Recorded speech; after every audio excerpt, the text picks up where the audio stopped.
Méditation du 6 juillet avec le courage d'un prophète. C'est moi qui vous réconforte, c'est bien moi, dit le Seigneur. Mon peuple, qu'as-tu à craindre d'un simple humain qui mourra, qui aura le sort de l'herbe? Ésaïe 51, le verset 12, dans la version Bible en français courant. Mes lèvres sont devenues sèches à cause de mes nerfs et ont collé à mes gencives. J'étais assise en face du président de l'organisation, sachant que la conversation que nous allions avoir n'allait pas être facile. J'avais lutté avec moi-même pendant des jours, essayant de décider si oui ou non cette conversation valait la peine d'être abordée.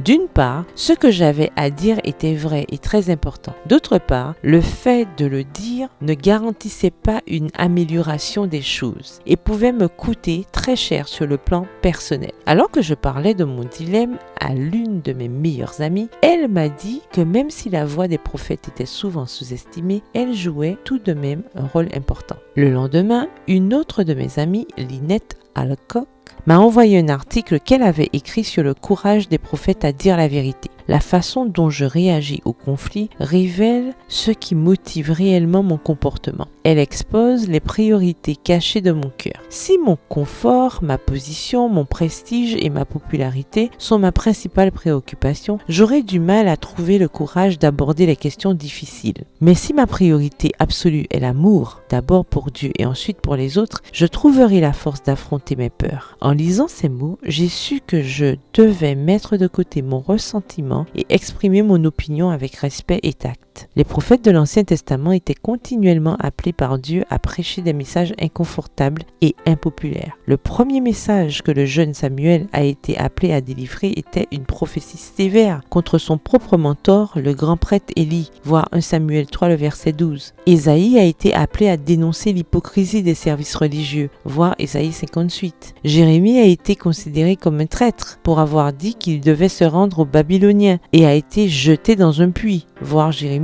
le chapitre 38. Je ne peux pas imaginer combien cela a dû être difficile pour eux tous. Pourtant, ils ont fait leur devoir, plaçant la volonté de Dieu au-dessus de leur confort ou de leur prestige. Si Dieu vous appelle à faire face à une conversation difficile, laissez-vous inspirer par la vie et la fidélité de ses prophètes. Soyez encouragés par les paroles de Dieu à Ésaïe.